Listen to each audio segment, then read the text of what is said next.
Hey guys, I'm about to do a video for you guys on the solutions 1 through 28 of this practice test. These go long. I remember that from the last one. So you might want to check it and correct it first on the solutions and then just scroll through to the problems you need help with. I'm sure a lot of these you're going to be able to get. And by the way, if you're guessing when you enter, which is fine, if you're guessing, make sure that you check the ones even that you got right guessing. Right? Make sure you're actually doing them right on the key, and then check the video explanation for all the ones that you missed. That's really the only way you're going to get better. All right? Good luck. All right, guys. Welcome back to another exhilarating video explaining this test. So hopefully you did all right on it. And again, keep in mind 28 questions. If you got half of them, that's actually not bad. Okay, so getting half of your points is roughly a low 4, but it's definitely passing. Now, if you got 7 or 8 of them, really focus in on why you're missing them, the little bitty details. Like number 1, a ton of people, number 1, on this number 1, forget U substitution. So just really be focused in on learning and trying to learn these processes. Because when we get to the free response, which is all that's going to be on your AP test, all of these little things are going to be small byproducts of a bigger theme. So anyway, I'm going to zoom in a little bit on this. All right. So you can see a little bit better. And let's take a look at this number 1. So number 1, pretty straightforward. I'm integrating these two, or this function right here with respect to x. And because it's added, I'm allowed to integrate the first part and the second part. So I integrate both. I put a little dx there. Along with this one to show that it's 2 integrals. Now, I don't have to write it like this, but that's how I'm thinking. So when it comes to this thing, I can bring the 5 out to the outside, so I did. So I'm integrating e to the 2x. All right, now e to the 2x is not a rule. E to the u is a rule, or e to the regular x is a u. So because of that 2, I'm forced to do a u substitution. So I want that to be a u. Well, I'm going to call it u, take the derivative of both sides, and I get 2 dx. And I replaced the 2x. Look, and I even rewrote it for you. There's the 2 that needs to go with the dx to make this work, but I can't put it in there without putting a 1/2. All right, then there's my u, there's my du, and I'm still left with a 5/2. Now, this is a rule. Don't make that an x to the -1. That is your natural log rule. Okay, so I can natural log the absolute value of that x. I didn't need to do a u substitution or anything there. So I'm finished with that. I went ahead and put the plus c there. And then at this point, I can integrate e to the u, which is a regular e to the u. And then I can take that u, plug it back in, drop the 5/2, drop the natural log, drop the c, and I'm finished. But people forget to do that u substitution. What they end up doing is just going, oh, that's 5e to the 2x. Well, look, 5e to the 2x. No, right here, 5e to the 2x, natural log of x plus c. You'll miss it if you forget that u substitution, and they almost always will have an option for you. Okay, so that was B. Looking at number 2, let me slide all this up. Okay, so looking at number 2, it says f of x is this, and it asks for the derivative of f at 4. So the derivative is pretty straightforward. I have a rule for the square root of x, and that is double that in the denominator and then take the derivative of what is under the radical in the numerator. Now, those of you that change that to x to the 1/2, you're going to have 1/2 x to the -1/2. And that looks a lot uglier than that, and it's harder to simplify. So to me, it's worth knowing that rule. We've talked about that a bunch, but you could do it the other way. Just make sure after plugging the 4 in, you get 1/4. If you're not getting 1/4 there, I strongly encourage you to go back and learn my way. All right. And then on this one, because I have a square root in the denominator, I could do a quotient rule. That's totally fine. It's your call. So if I did the quotient rule, I'm going to do that out to the side right here. So here's my 3 root x. So if that was a function right there and I was taking a derivative, okay, I would go low times the derivative of the high. Well, the derivative of the high is nothing, so I have nothing there. Then I would go minus high times the derivative of the low. So what I would end up having here, minus high times the derivative of the low. The derivative of the low would be twice that right there on the bottom with the derivative of that on the top. And then the low squared would be on the bottom. Okay, sorry. The low, which is the square root, all of that squared. So in this case, for me now to plug a 4 in here, I would have a -3 on top.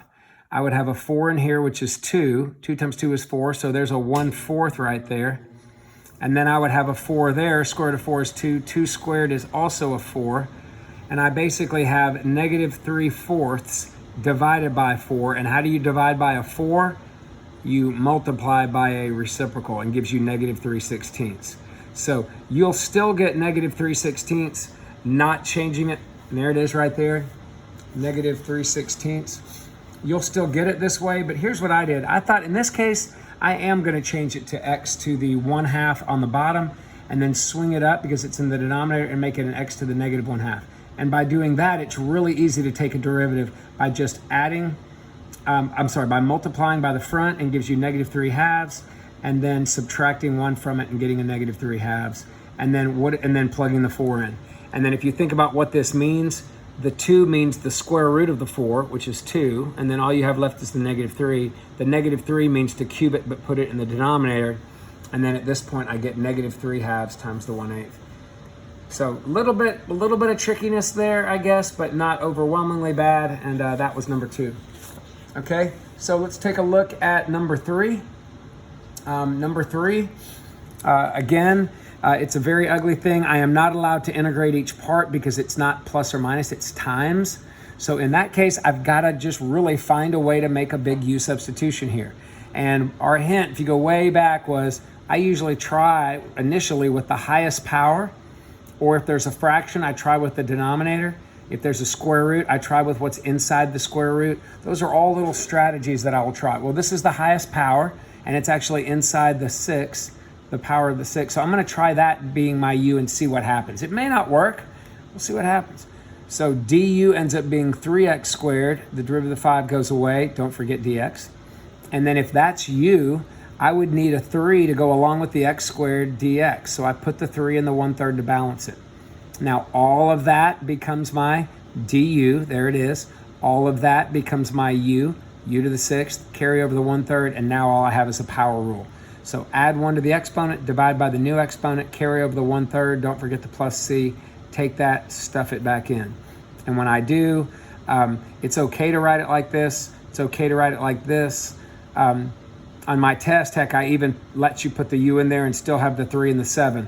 But again, you're not gonna have a multiple choice, so if you wanna just plug the u in right like this, it's okay, but I would probably multiply the 3 and the 7 together and put it there, or pull it out to the front and make it a fraction.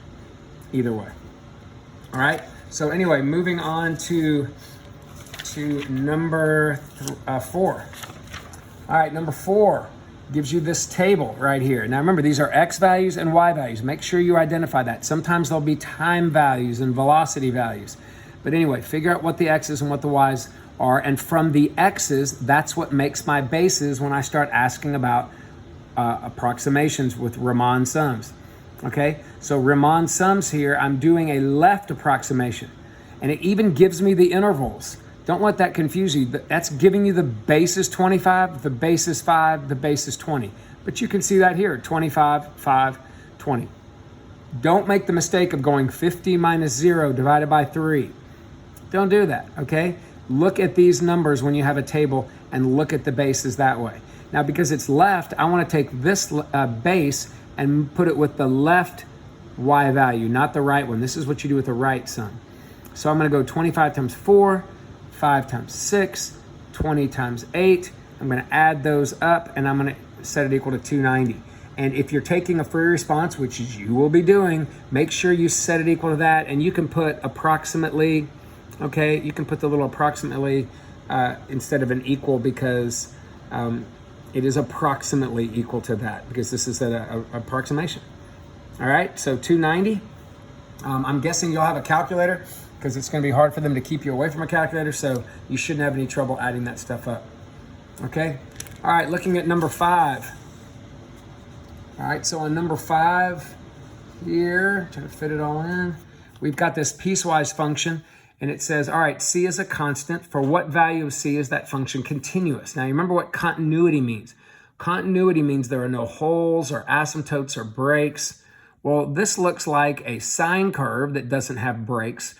multiplied by a parabola that doesn't have breaks. So that has no breaks, and this is a parabola if c is a constant, which it is. So parabolas and sine curves aren't going to have any breaks. There's no places where they're undefined. But maybe they don't connect.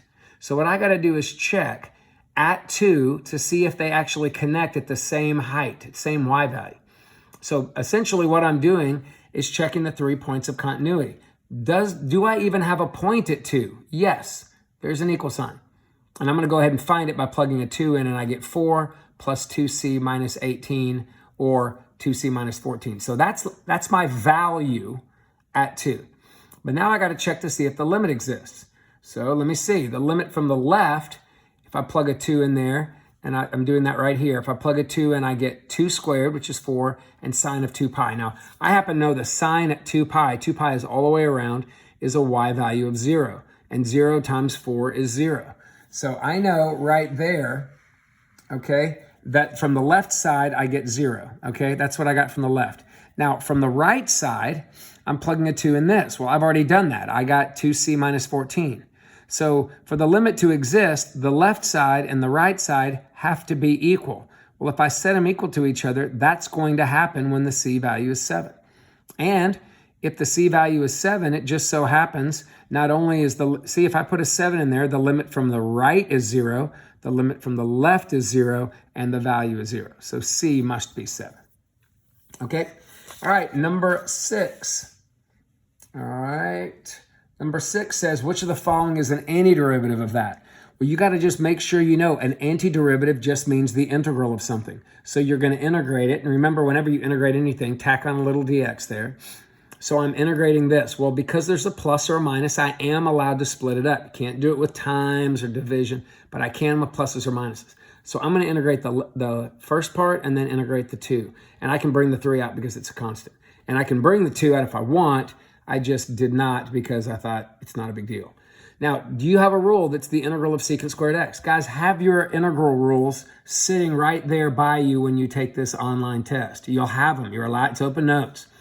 All right, that's definitely something I'd have. And sure enough, the integral of secant squared x is tangent x. But if that had been like a 4x, secant squared of 4x, or secant squared of 5x minus 1, make sure you do a u substitution, which will affect this outside part, okay? But in this case, I have that rule. So I just brought down a tangent. Integral of a constant is the constant times x, right? Just tacks an extra power of x on there. And then don't forget a plus c, and that is b, or the closest to b that I can find, because this is an antiderivative. There are lots of antiderivatives, right? Because c could be anything. It depends on what x is. So we're just assuming that that is one of the antiderivatives where c was 0. All right? And then on number 7, it says if the function is x squared minus 4 and g is a differentiable function of x, okay, g of x is a function also, then what's the derivative of the composite of f of g of x? Well, to find f of g of x, I'm going to plug g into the f function, and that gives me g of x squared minus 4. All right? Now, so if that's the function, what is the derivative of it? So the derivative of that is just the derivative of that.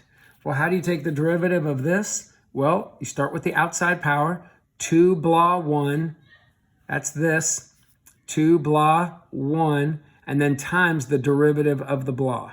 And then the derivative of the 4 is 0. So that 2 minus 1 ends up being just a 1, so you don't even have to bother writing it. So you get 2g of x times g prime of x.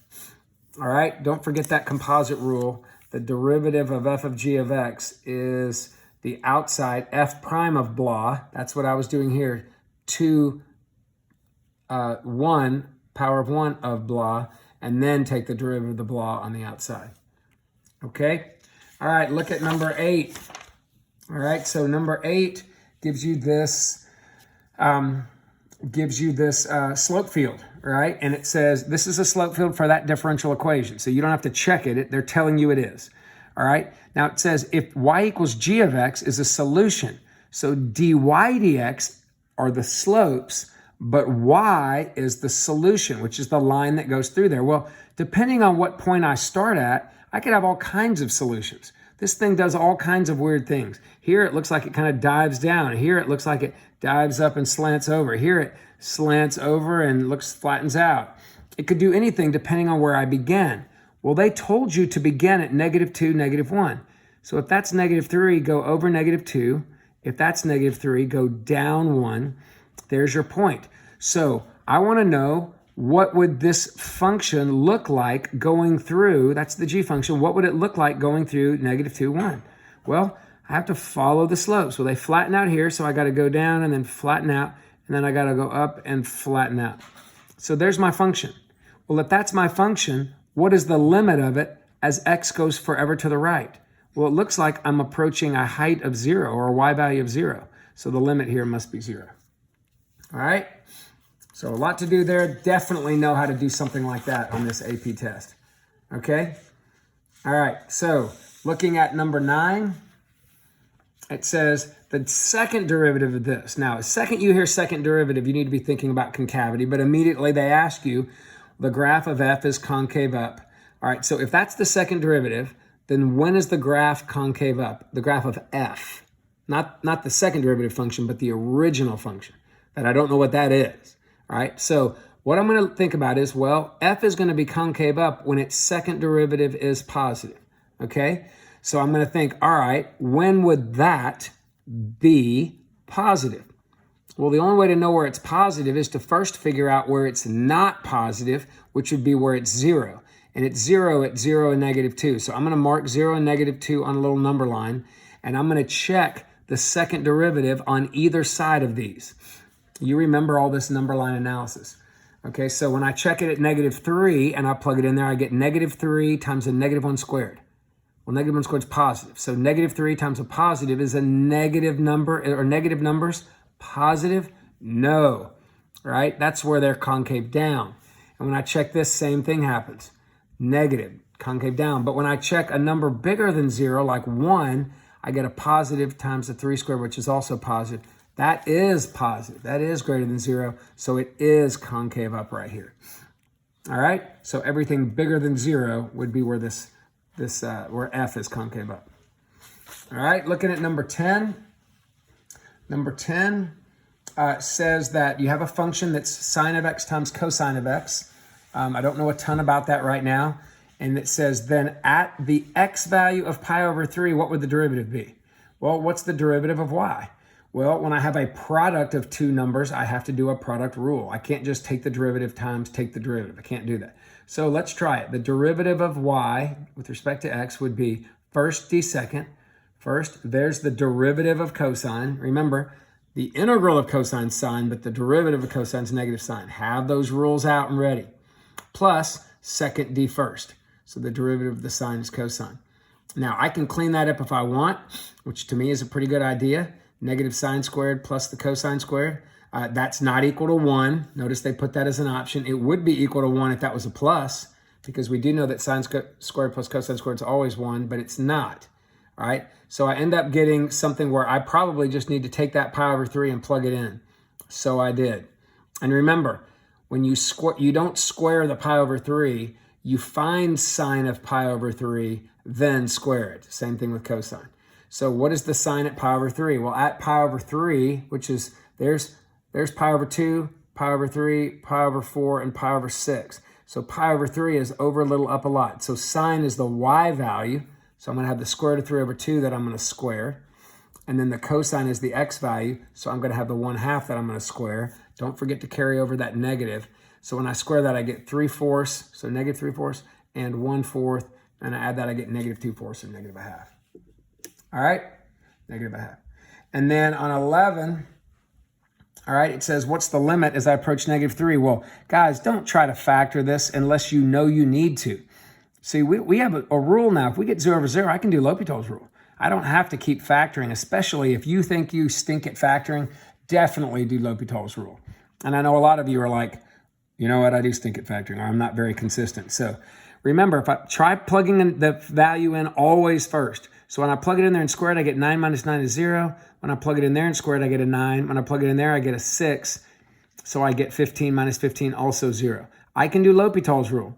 So L'Hopital's rule says take the derivative of the top, which is 2x, and the derivative of the bottom, which is 2x minus 2, and then redo the limit. Show this step. If you're doing this on your test and all you write is that, and then you plug it in your head and you get that, The reader doesn't know what you've done.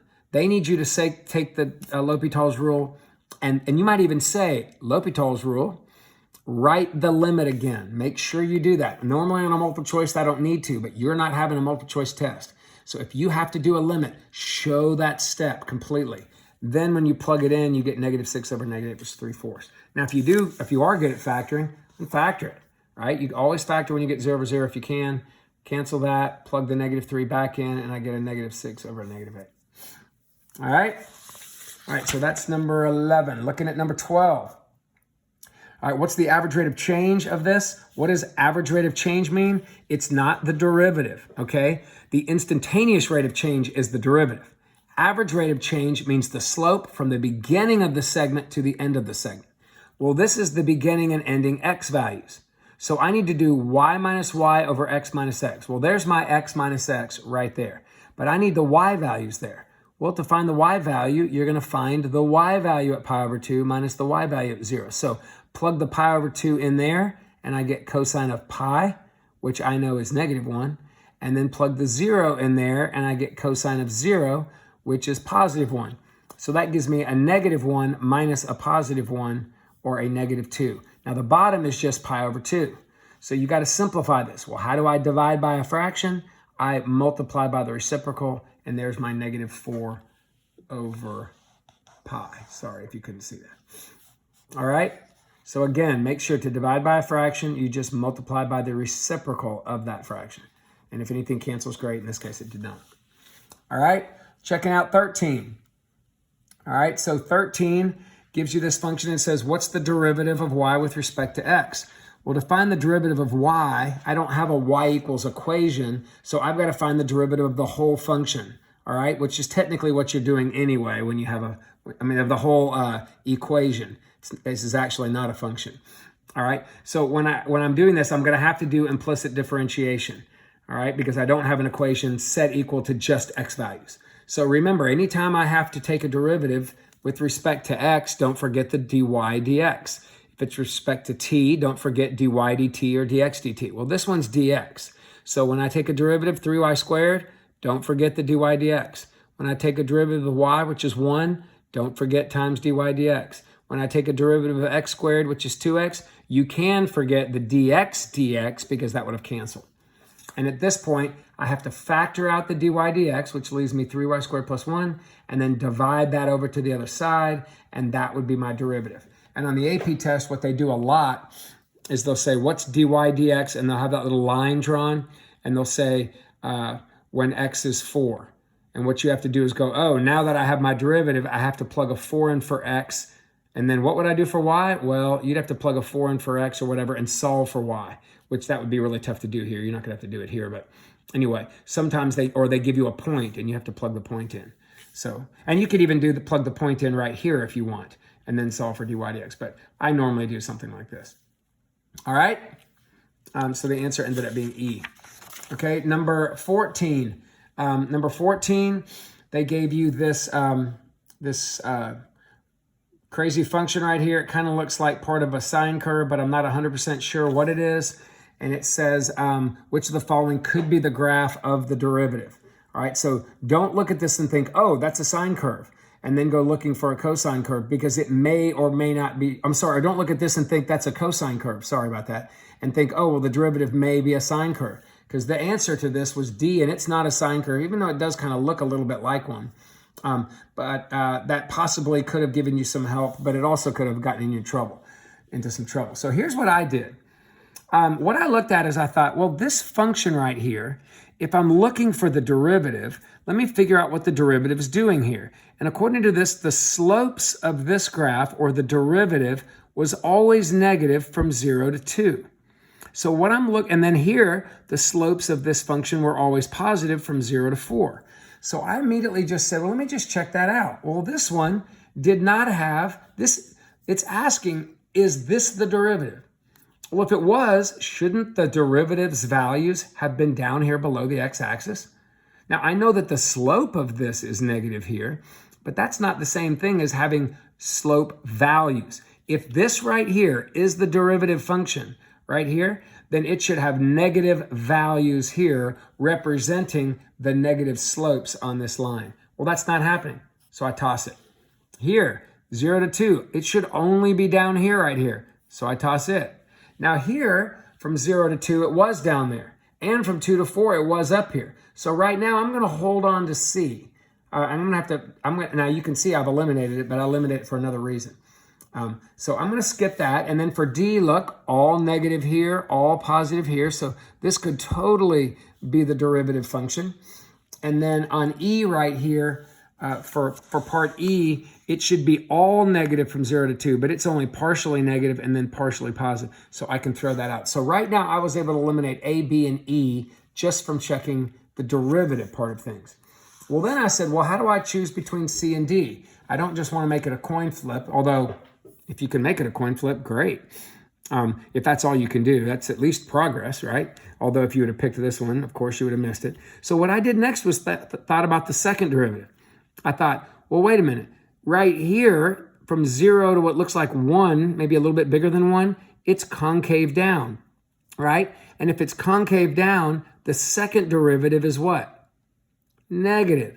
And if the second derivative, or you could even say right here, if the second derivative is negative, doesn't that mean that your first derivative is decreasing? Do you remember that? So if the second derivative is negative, the first derivative would be decreasing. Well, I'm come down here. If these are the first derivative graphs, it should be decreasing on that first part. Well, look, on D it is. On D it's decreasing. And then look, if the second derivative is positive when it's concave up, that would mean that the first derivative is increasing. And then look, increasing right here. This one is increasing right there, but it's not decreasing on the first part. So that enabled me to eliminate C and go with D. All right. Not a super easy problem, but doable. Okay. So look at 15.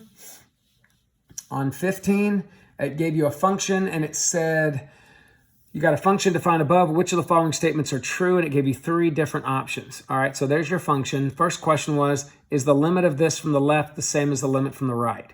Well, the limit of that from the left would be what I get when I plug a 1 in there. When I plug a 1 in there, I get a 1. But when I plug a 1 in here, I get the natural log of 1, which is 0.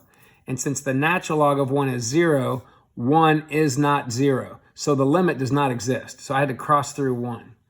All right. Now, number 2 said, is the limit of the derivative from the left the same as the limit of the derivative from the right? Well, to do that, I better know the derivative function. So to find the derivative of this piecewise, I just took the derivative of 3x minus 2, then the derivative of the natural log. And if you forgot that, remember, to take a derivative of an ln, you're never going to have like a log of 3 or log base 7. So the derivative of a natural log is copy that to the bottom, take the derivative of the bottom and put it on the top.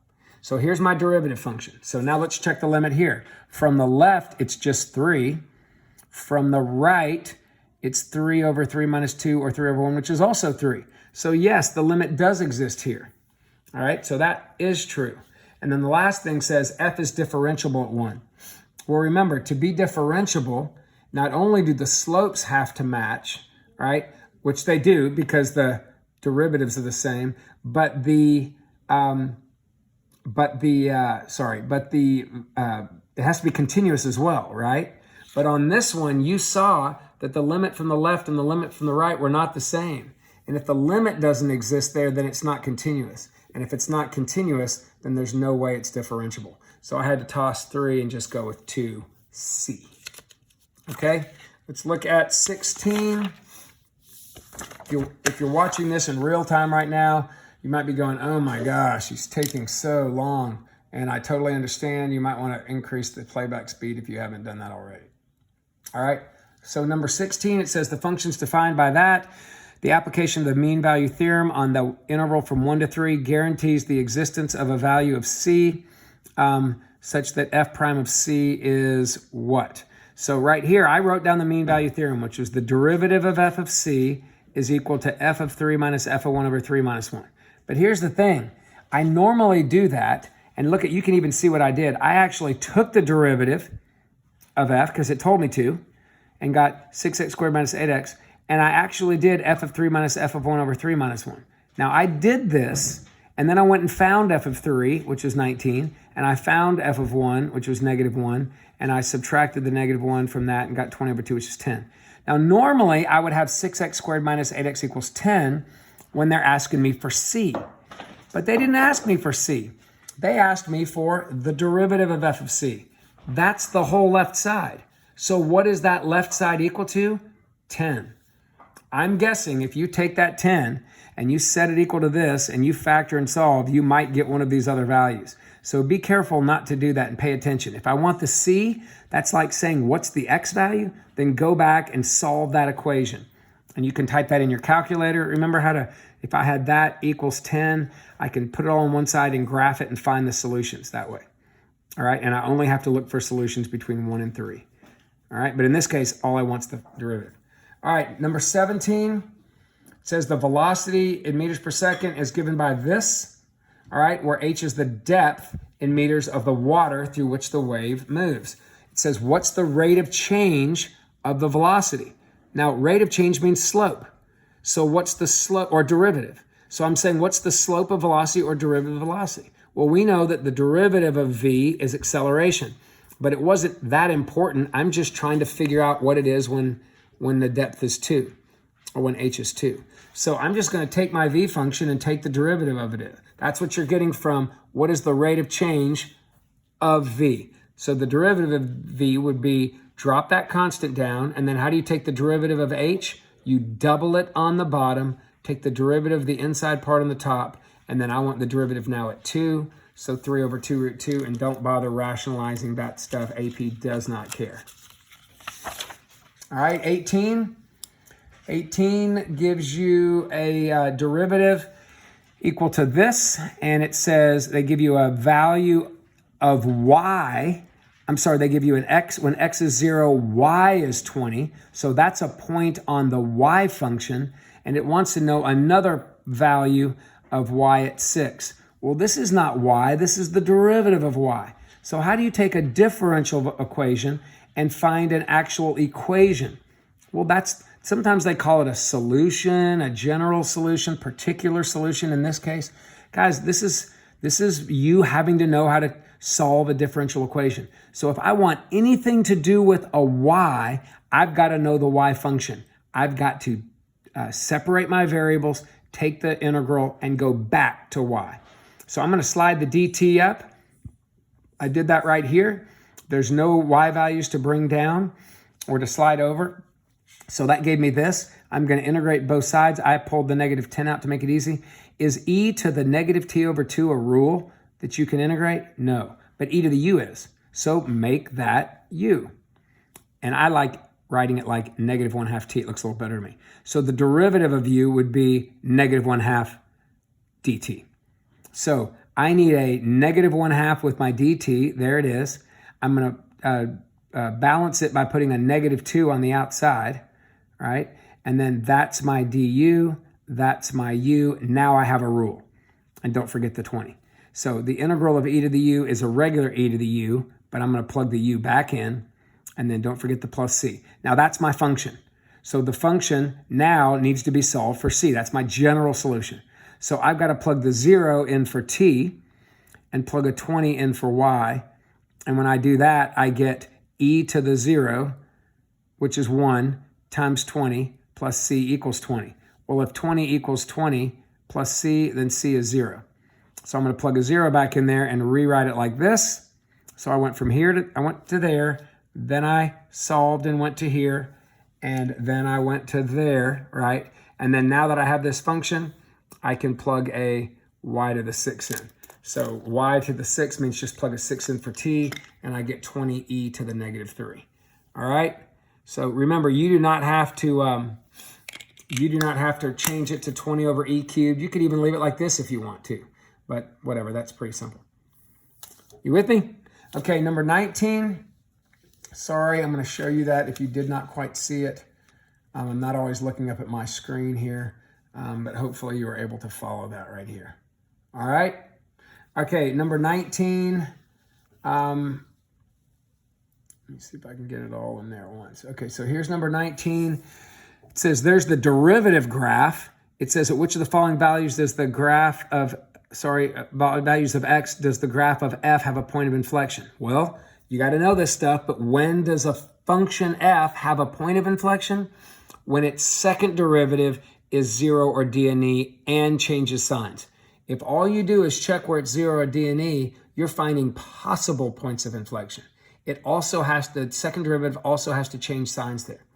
So how do I find out where a second derivative is 0 or d and e? Well, I take the second derivative, which is 3x squared minus 4, and I find out where it's 0 or d and e. Well, that's not a d and e situation. There's no denominator or radical or anything like that. So I just set it equal to 0, added 4 divided by 3, and square rooted and got that.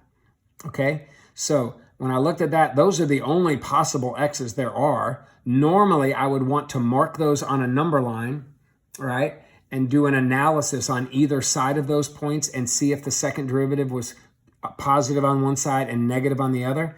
But because it didn't give me an option for D and E, and there weren't any other possible choices, I just went, well, I guess they made it easy on me. I'm just going to pick C. All right, and because that's the only option there was. But if I needed to, if there were options like one of them could be positive 2 over root 3, one of them could be negative 2 over root 3, I would definitely want to go and check those and see which one it was. And again, I would put that on a number line, and I would check the second derivative on either side and make sure it went plus to minus or minus to plus. All right, because that's part of the definition of a point of inflection. All right, number 20. Number 20 gives you a, it says let f equal this big quadratic function. Let me try to fit it all in there. And I'm not quadratic, this big rational function. It said if the line y equals b, now b I assume is a constant, so y equals constant would be a horizontal line, but it says if y equals whatever is a horizontal asymptote to the graph, then what would the b be? Well, in AP Cal and pre-Cal, we would have multiplied this out and said, oh, look, if I have, by the way, I don't know why that says, oh yeah, I do. I would multiply this out, so I'd FOIL it out, and I would say, hey, anytime the powers are the same on a rational function, the horizontal asymptote is y equals 2 over 1. So that would make this y equals 2. That's thinking pre-Cal. AP Cal doesn't allow you to think in pre-Cal. So you have to show them that you understand that a horizontal asymptote can be, that value that a horizontal asymptote is equal to, that 2, can be found by doing a limit to infinity. So they want to see that you're taking the limit of this function as you go to infinity. Now, how do you take a limit to infinity? Well, when you plug an infinity into that, you get infinity times infinity over infinity, right? Which is infinity over infinity. Well, that allows you to do L'Hopital's rule. So what I did is I FOILed that all together, and I took the derivative of the top and got 4x minus 11, and the derivative of the bottom and got 2x minus 2, and I do the limit derivative again. And when I take the derivative, I plug in the infinity again. When I do it, I still get infinity over infinity. So I do L'Hopital's rule again, which gives me 4 and 2. And now the limit of a constant is just the constant. So they're going to want to see you walk them through that, okay? Now, if you just wrote this equal to 2, I think they'd probably give you credit. But you have to state that you know that horizontal asymptotes are found by doing limits to infinity or negative infinity, but I chose infinity. All right, so that must mean the b values too. All right, 21. Number 21 says the base of a solid is the region bounded by the x-axis and the graph of this. Well, you should know that that's and then you could plug in some points and maybe figure that out, but that is a semicircle graph. Actually, you know what? I'm going to skip this question. Well, no, I'm going to set it up because you might be asked to do an integral like this. So we have a semicircle right there, the semicircle goes from -1 to 1, and I'm doing volumes with cross-sections perpendicular to the x that are squares. Now, on this coronavirus AP test, we don't have anything with volume, so you don't have to study all the volume stuff. But remember what we said? If I'm doing squares right here, basically, if that's my diameter, I'm pulling this off right here. Diameter, pulling this up. Diameter, actually it's not diameter, but it's top minus bottom, and I'm building these, top minus bottom, I'm building these squares up from the base of the graph right there. Well, to do that, I would have to find the area of each of these, which is top, that function, minus bottom, y equals 0, which you don't need to do. You don't need that. And then squared. So that length squared gives me a square. And then when I dx, that gives them a little width, which gives them volume, and then I'm going to integrate from -1 to 1. Now, you're not going to have to do that, but what you might have to do is integrate this. Okay? So to integrate that, I don't have to worry about that. I'm going to square the square root, which gives me this. And then because it's minus, I can split it up. But since this is pretty simple, I just integrated the 1, which became 1x, and I integrated the x squared, which became x cubed over 3. Guys, draw that vertical line. Recopy the -1 to 1. It is important. This is a big deal that you show that step. Show it, okay? Because you're not having multiple choice. Remember, I'm just giving you practice with this because it's easy for me to check your work. You can enter your stuff in school and do that kind of stuff. But this is probably the last couple multiple choice tests I'm giving. After this, we're doing all for response. All right, and then you just plug a 1 in, which gives you 1 minus a third. You plug a -1 in, which gives you -1 plus a third. And then that negative in the middle, that, remember you're going that minus that. That just changes the signs, and then you can add this up. 2 minus 2/3 is 1 1/3 or 4/3. All right. All right. Looking at 22, 6 or 7 more, 7 more. All right, kind of moving as fast as I can. I'm getting exhausted. It says 22, so that let f be the function given by this, where k is a constant. For what values of k would f be strictly decreasing? So I thought this was kind of a tricky question. I believe I might have missed it the first time because of a careless error, but it's been a while. So I want f to be decreasing. So if f is decreasing, what does that mean? Decreasing functions have negative slopes. So I'm building my whole statement on the derivative is less than 0. Well, let's go and figure that out. The derivative of this would be low d high, that's a k, minus high d low over low squared, and that has to be negative. Well, tell me what you know about the bottom part. The bottom part, because I'm squaring it, must be positive. So if I'm going to solve an equation like this, I could multiply both sides. But remember with inequalities, if I multiply by a negative, I got to change the sign, right? Well, I know that's a positive, so when I multiply both sides, it cancels here, it multiplies by 0 here, and it essentially just goes away, but I don't change the sign because I know that this is positive, because that's always what happens when I square something. So at this point, I just FOILed everything out right here. Like I got kx squared plus k minus 2kx squared. Those are 1kx squared and negative 2kx squared combined together to give me negative kx squared plus k. And then I factored a k and a negative out just to get to here. Now, once I did that, I realized, the negative's kind of bothering me, so I'm going to multiply both sides by a negative to get rid of it, and I'm going to change that sign. Now, the question is, I want the derivative to remain, that function to be decreasing. So the derivative has to be less than 0. So think about it. The question was, what's happening on the interval from -1 to 1? Well, looking at this, what happens when I plug in numbers between -1 and 1 are like 0? Okay, if I plug a 0 in there, I get a negative k. When is negative k gonna be greater than 0? Well, the only way negative k would be greater than 0 is if k was also negative so that it would become positive.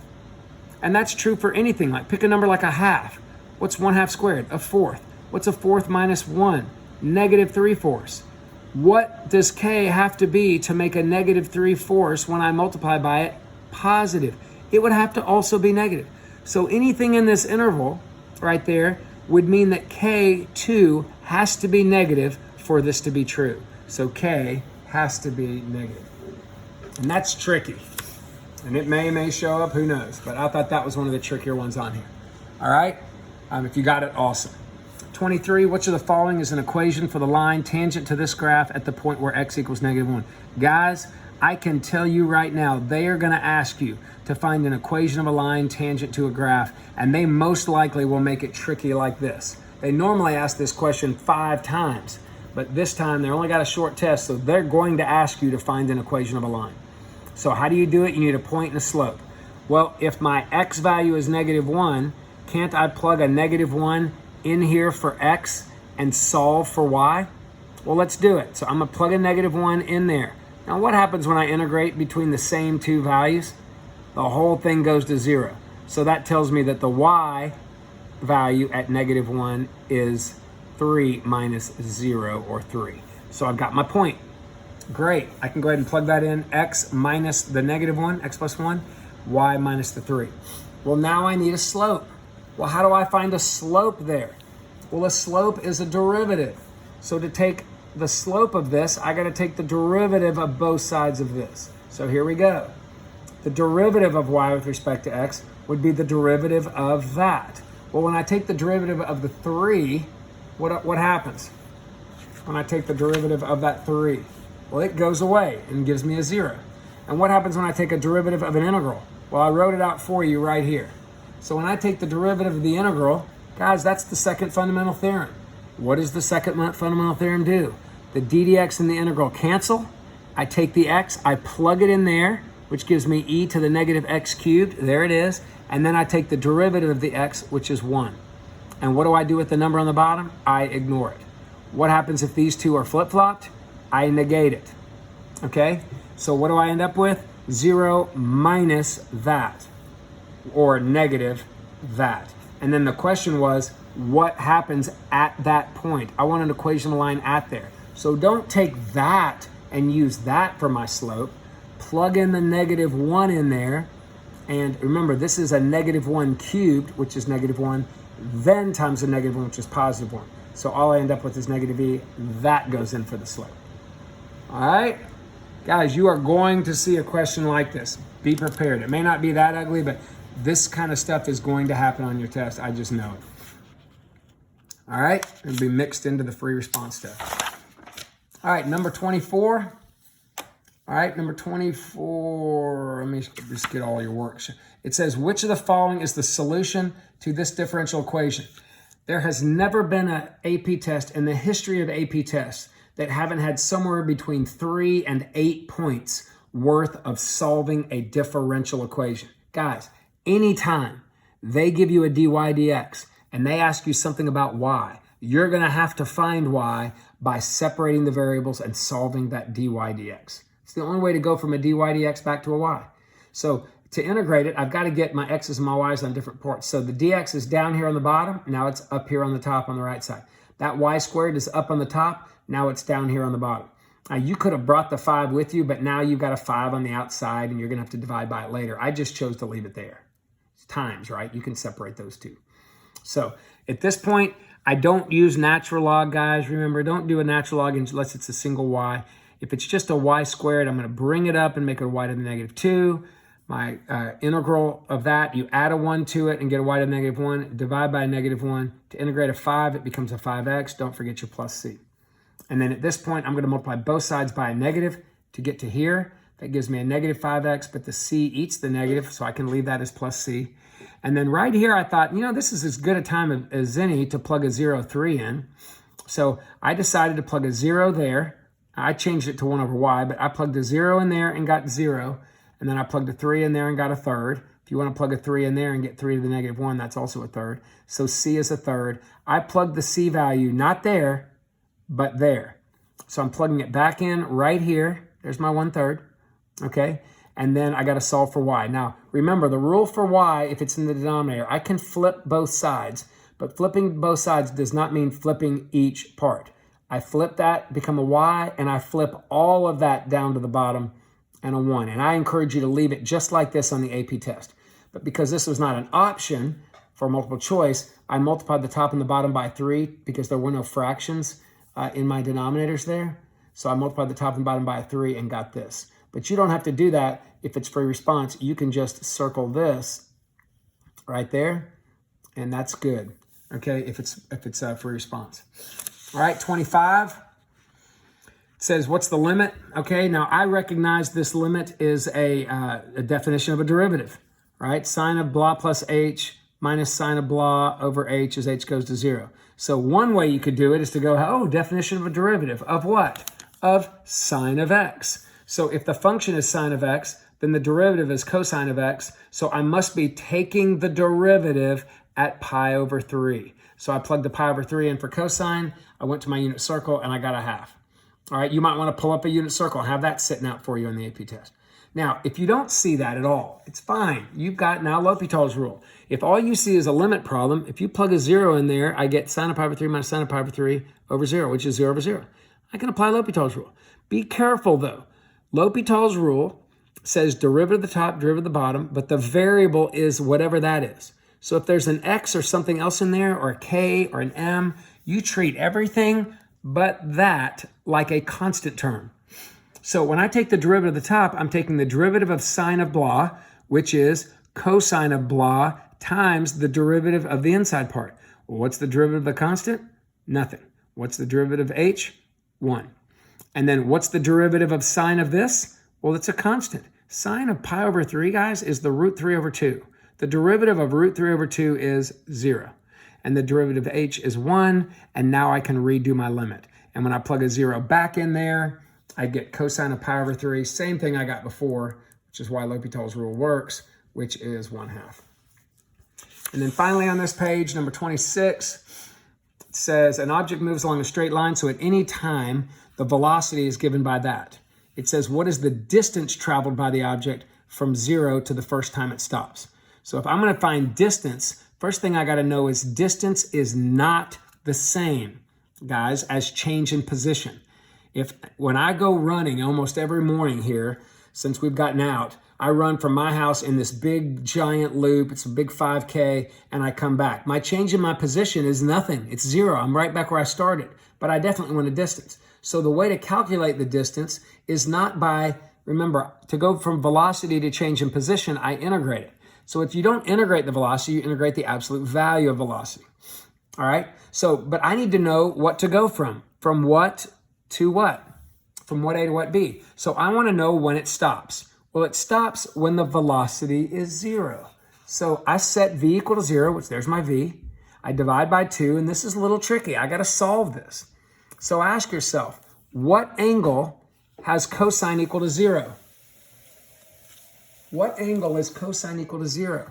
So cosine is equal to 0, if you think about the unit circle, at an angle of what? Straight up at 90 degrees or pi over 2. So that angle, 3t, is pi over 2. And that's the first place. So divide by 3 and I get pi over 6. So my interval is going to be from 0 to pi over 6. Now, if you're wondering where my absolute value went, well, that's what you got to know, why you got to know how to graph these trig functions a little bit. 2 cosine of 3t, what would a normal trig function look like? A cosine function. It would start high, and it would drop down and go low. Well, when's the first time that cosine hit 0? Right there. Guys, all of that's positive. It never went below after that. So I don't need absolute value here. I can ignore it. So because my first stop kept the whole graph above, I can now go, oh, don't need absolute value, and now I can just integrate this. Now I definitely have to do a u substitution because cosine of u is not there. It's cosine of 3t. So I made that u. I made du 3dt. I put a 3 in there and a 1/3 on the outside. You can see me do that right here. There's my du. There's my u. And then now when I integrate a cosine, I get sine. Don't confuse that with the derivative of cosine is negative sine. The integral of cosine is positive sine. Put the 3t back in, drop the 2/3, and guys, draw the line, put the 0 and the pi over 6 in there. You need to show that on your free response. And then plug the pi over 6 in, which gives me pi over 2. 3 times pi over 6 is pi over 2. Plug the 0 in, which gives me 0. And then again, go to your unit circle. The sine of that's the y value. The sine of that is the y value, right? And then all that goes away and leaves me 2/3. So a lot going on in a problem like this. I can't really imagine them giving you that much of a problem all at once and so much of it depending on it. But it's number 26. They get hard. And I don't know that they're going to do that on this test. I just can't imagine them giving you a problem that takes that much. But you never know. It's possible. I would definitely know each concept that I talked about. I just don't see them putting them all together like that. All right, 27. All right.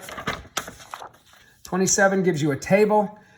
Asks you, gives you selected values for a differentiable and decreasing function. So all I know is the function is definitely decreasing along its entirety.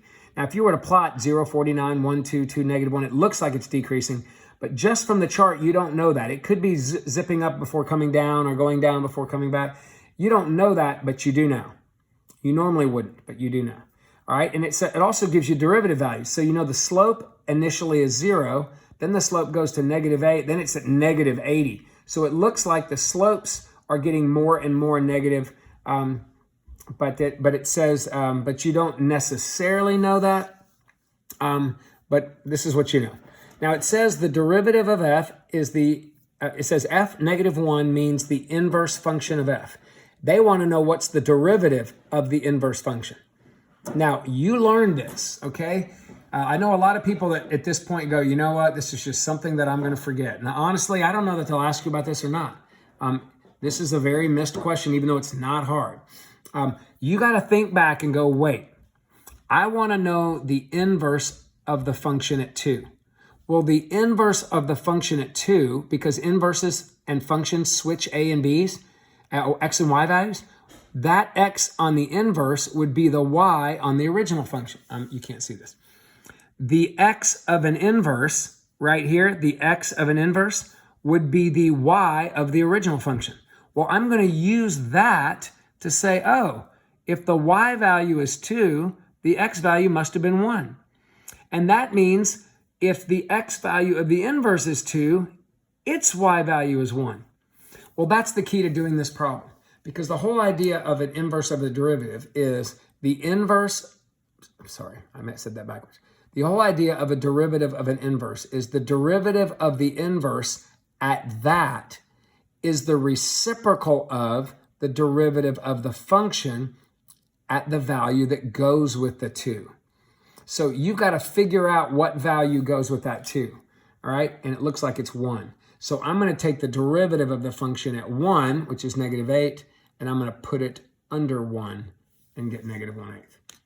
All right? And if you go back and look at your notes on that, I give you a really cool picture that showed you that the derivative of the function and the derivative of the inverse were related by that reciprocal. So the derivative of the function and the derivative of the inverse are reciprocals, but not both at 2, okay? Make sure you don't do that. A lot of people go, oh, I needed the derivative at 2, and they use -80, right? And they get -1/80 in C, right? Remember, you got to exchange that 2 that you're asking for. Go figure out what it goes with and use that when you do the derivative of the function.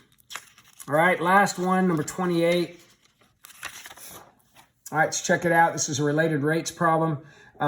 Gives you a ladder that's sliding down the wall. So remember when you're dealing with related rates and they're asking you about the angle here, so it's not a Pythagorean theorem problem, it's a trig problem. But whenever they're asking you about an angle right here,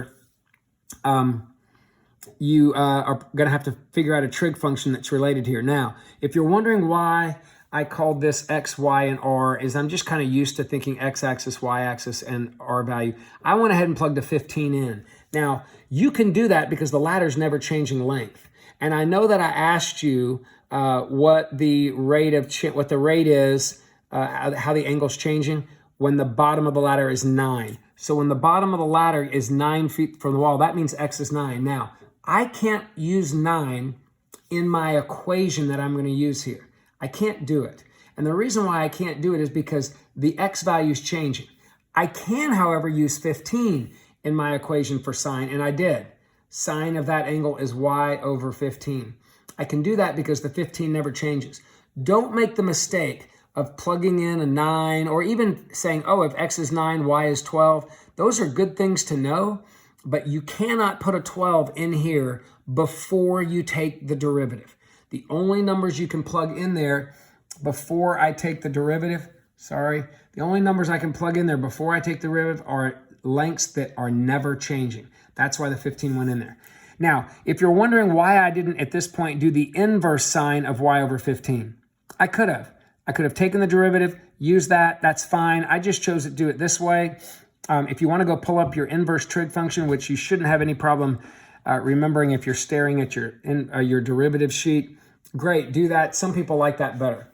But I chose to use this one on this one. So if I take the derivative of sine, I get cosine of theta. Don't forget d theta dt, guys. Anytime I take a derivative with respect to time, I got to do something dt. And then when I take the derivative of this, I get 1/15 dy dt. And then I'm solving for this because the question was, at what rate is the angle changing?